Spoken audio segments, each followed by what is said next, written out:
Hey railheads, man, I haven't weathered a car in a long time. Check out this old Difco side dump car. I think they're pretty cool. And that's today on my Finger Lakes Railway layout. Well, let me keep the video rolling here while I talk a little bit about these old cars. These are old Conrail cars. Built in late 70s, 1977, 78, like 46 years old. And they're a class SD42A, whatever that means.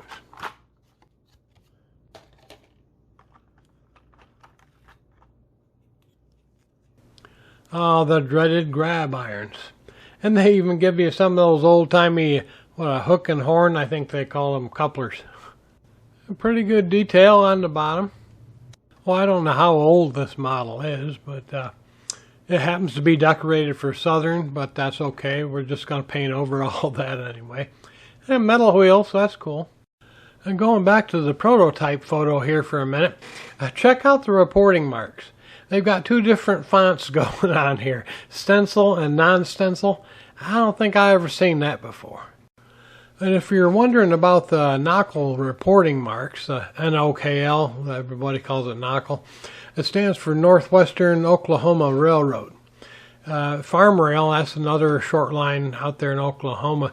They got some kind of joint venture interest in the Finger Lakes Railway. I don't know all the details. What's really cool is these cars are still in service on the part of the Finger Lakes Railway that I model. And they'll use them for ballast when needed, but other times they'll pick up stone at Hanson's Quarry up in Oaks Corners up by Geneva and bring it down to Himrod Yard. And the local town and county highway departments truck it away in their dump trucks for road projects. So it's business for the stone quarry, it's business for the railroad, and the highway departments have access to a local product. So it's pretty cool.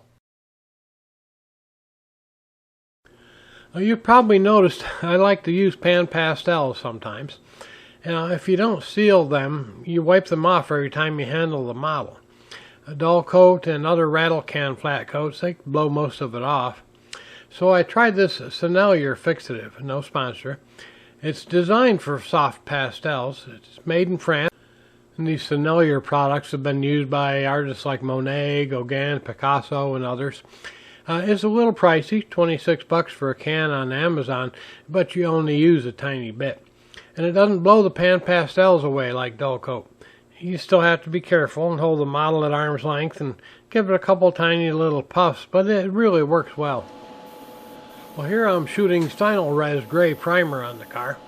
I know some guys go to a lot of trouble to strip the old paint and decals off, but I just shoot over everything. It seems to work okay for me.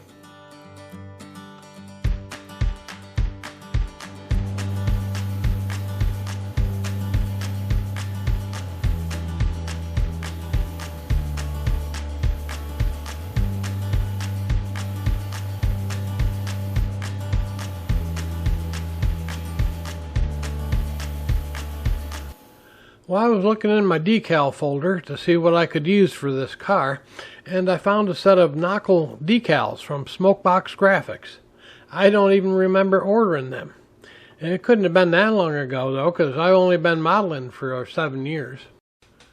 Hey, you ever struggled to read the tiny print on a decal sheet? They included a blown-up photo in the envelope, but the resolution was real bad. And I was fumbling around with a magnifying glass, and then I remembered this tip. I took a photo of the decal sheet with my phone and transferred it to my computer and zoomed in. You could probably just zoom in on your phone.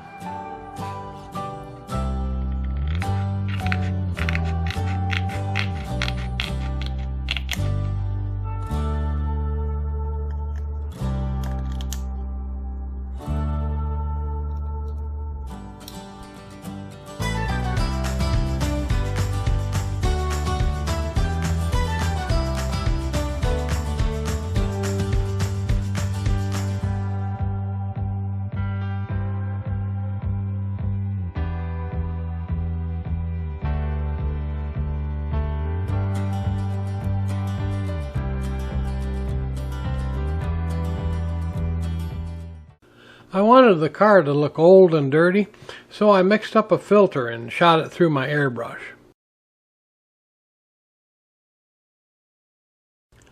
Hey, let's take a minute to compare the model with the prototype here. You can see the car sides aren't really even close. The prototype has 7 narrow vertical ribs. The model has 5 wide ribs. The horizontal ribs aren't right either. And the reporting marks decals, they won't fit in the recessed area on the model, so I just did what I could. But I don't know of another Difco model out there, so this will do. I think it gives the impression. I mean, I'm not chasing rivets here. In fact, I got another one on the way from eBay, and I'm bidding on a third one. And to Walther's credit, they did get the air tanks right. Okay, back to the filter. I'd never really done a filter before, but I saw something that Boomer did the other day on a video.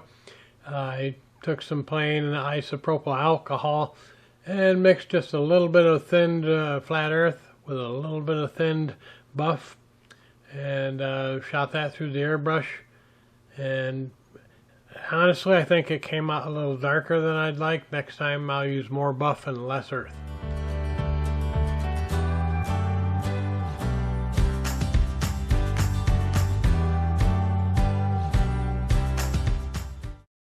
Can you see how thin that is, though?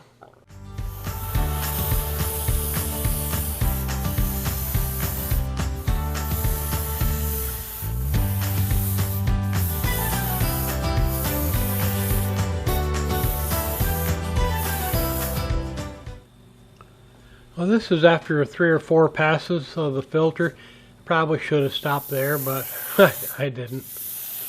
I really like what this filter did to the decals, though. It really toned that black down, and it blended them into the car, man. You can't even tell they're decals. It's pretty cool. It looks like the top and the bottom sill is where most of the rust and dirt and grime is, so I'm going to tackle that with some oil paints.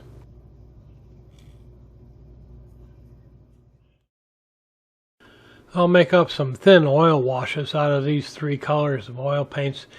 And I noticed the top sill is a lot darker than the bottom for some reason.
Hey guys, look what came in the mail yesterday.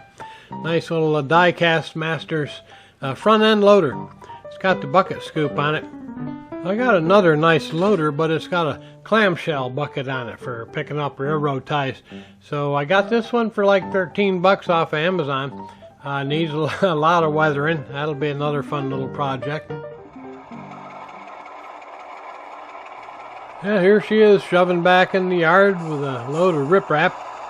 And that's a funny thing about that rock. It's actually in real life from Seneca Lake.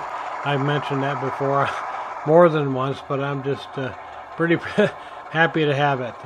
My brother sent that to me, and I smashed them up into little pieces. I'd like to get some gravel. I got to see if I got any fine ballast. It might work. Get some gravel piles here in the yard. Well, hey, thanks for watching, everybody. Hey, take care. See ya.